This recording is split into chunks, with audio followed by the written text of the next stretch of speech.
Now, viewers, I welcome all of you in the class of tense part to.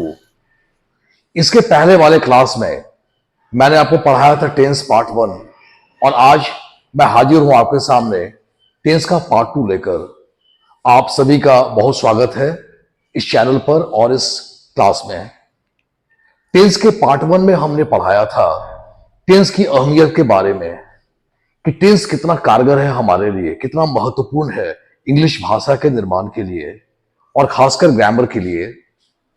Tense के part two में जो हमने शुरू किया था पिछले क्लास से पार्ट वन, और हमने पढ़ाया था प्रेजेंट इंडेफिनिट टेंस। हमने पिछले क्लास में पढ़ा था प्रेजेंट इंडेफिनिट टेंस के असर्टिव फॉर्म को, और आज हम पढ़ेंगे प्रेजेंट इंडेफिनिट टेंस के नेगेटिव फॉर्म को। आज की क्लास में हम पढ़ाएंगे आपको कि प्रेजेंट इंडेफिनिट टेंस के सेंटेंसेस को नेगेटिव में हम कैसे फॉर्म करते हैं। आइए, negative sentences of present indefinite tense. Subject do oblique does, not verb one object. जो हमने पार्ट वन पढ़ाया था, हमने V1 और V5 की बात कही थी, मगर यहां V5 गायब हो गया। V5 गायब होने का वजह है डू या डज का आना।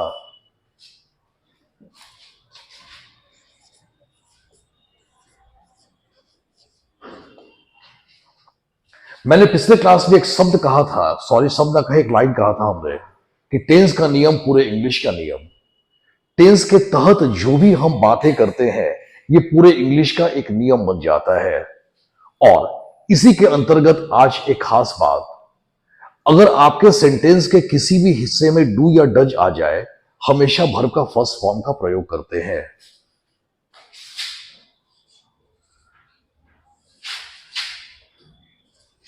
मैं इस लाइन को फिर दोहरा दूं, काफी अहम जानकारी है, काफी महत्वपूर्ण जानकारी है। हमने कहा इंग्लिश ग्रामर में किसी भी सेंटेंस में आप डू या डज का प्रयोग करते हैं, उस सेंटेंस में आने वाला वर्ब हमेशा फर्स्ट फॉर्म में होता है। इससे यहां पर हो गया V1, V5 गायब। जबकि प्रेजेंट इंडेफिनिट के असर्टिव में V1 या V5 का प्रयोग करते हैं। निगेटिव आने पर डू या डज लगा देते हैं। अब सबसे बड़ा सवाल, कहां डू और कहां does, where to use do and where to use does. आइए, अगर हमारा सब्जेक्ट है आई, यू या प्लूरल डू, और अगर हमारा सब्जेक्ट है सिंगुलर डज, आप ऐसे याद करेंगे आई, यू और प्लूरल के साथ डू का प्रयोग और सिंगुलर के साथ डज का प्रयोग। डू नॉट को कहते हैं डोंट और डज नॉट को डजंट। इस फॉर्म को हम कहते हैं कॉन्ट्रैक्शन फॉर्म। कुछ स्टूडेंट्स या कुछ लोग अनजाने में इसे कहते हैं एपोस्ट्रॉफी। नहीं, जब नाउन के ऊपर कॉमा होता है, राम्स, मोहन्स, इंडियाज, तब उसे कहते हैं एपोस्ट्रॉफी कॉमा या एपोस्ट्रॉफे। लेकिन जब किसी वर्ब के बाद ऊपर कॉमा हो नॉट के साथ, तो उसे हम कहते हैं कॉन्ट्रैक्शन फॉर्म, ना कि एपोस्ट्रॉफी फॉर्म। तो डू नॉट का कॉन्ट्रैक्शन फॉर्म है डोंट और डज नॉट का कॉन्ट्रैक्शन फॉर्म है डजंट। आइए कुछ एग्जांपल हम लेते हैं। She doesn't believe in this matter, वह इस बात में यकीन नहीं करती है। डज क्यों आया? क्योंकि सी सिंगुलर है। He doesn't know how to operate the computer, उसे कंप्यूटर चलाना नहीं आता है। यहां पर डज क्यों आया? क्योंकि ही है हमारा singular. 3, I do not learn how to drive the car, मैं कार चलाना नहीं सीखता हूं। डू क्यों आया? क्योंकि यहां पर आई है, इसलिए do. He doesn't teach how to solve such questions, वह ऐसे प्रश्नों का समाधान करना नहीं सिखाते हैं। He does।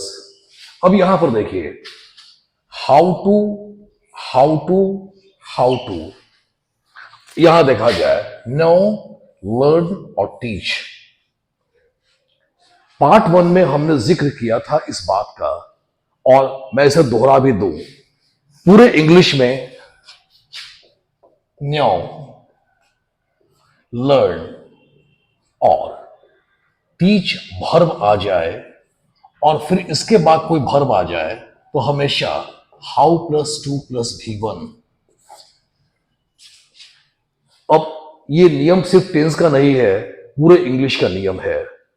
अगर किसी भी सेंटेंस में ये तीन मेन वर्ब आ जाए, नो, लर्न और टीच, और फिर इसके बाद कोई वर्ब आ जाए, तो हमेशा हाउ टू का यूज करते हैं, हाउ टू प्लस V1। अब याद रखिए, I don't mind talking to, sorry, you don't understand my problems. तुम मेरी समस्याओं को नहीं समझते हो। डू क्यों आया? क्योंकि आई है।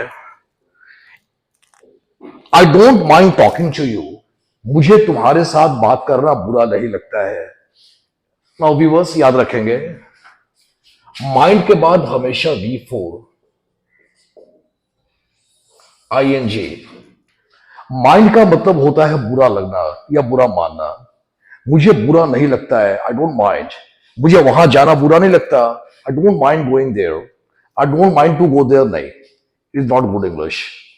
मुझे यहां बैठना बिल्कुल भी बुरा नहीं लगता है, I don't mind sitting here at all. Mind के बाद आने वाला जो वर्ब होता है वो हमेशा ING में होता है।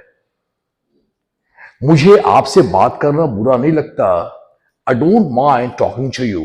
I don't mind to talk to you wrong, इसलिए I don't mind talking to you. अब शायद आपके मन में सवाल आए कि मैंने कहा कि डू या डज के बाद हमेशा V1 आता है, तो आपने V4 कैसे लगा दिया, ये टॉकिंग कैसे लगा दिया? नाउ व्यूअर्स, ये जो टॉकिंग है बेसिकली ये नाउन है, जिरंड फॉर्म में। धोखे में मत रहे, ये V1 ही है, V1 ही है माइंड। धोखे में मत रहे, हमने V1 का ही प्रयोग किया है। और ये टॉकिंग शब्द जो है ये वर्ब नहीं है, ये जिरंड है, यानी कि नाउन फॉर्म में है ये। It doesn't happen to me, मेरे साथ ऐसा नहीं होता है। This medicine doesn't contain calcium, यह दवा कैल्शियम धारण नहीं करती है।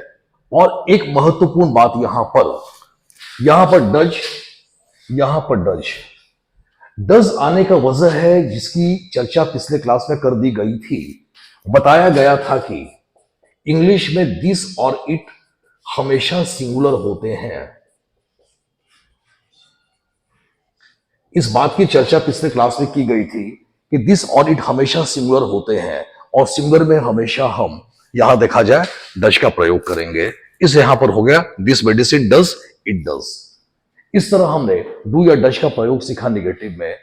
आइए अब मैं आपको असाइनमेंट देने जा रहा हूं कुछ क्वेश्चन सॉल्व करने के लिए, जो प्रेजेंट इंडेफिनिट टेंस के निगेटिव पर आधारित होंगे, और इसको सॉल्व करेंगे आप। Thank you very much for watching me. Students, मैं बताने जा रहा हूं असाइनमेंट नंबर जो हमारा सेट का पार्ट 1 था प्रेजेंट टेंस का, उसका हमने जो असाइनमेंट दिया था उसका आंसर। हमारा पहला आंसर होगा the USA supports India in economy.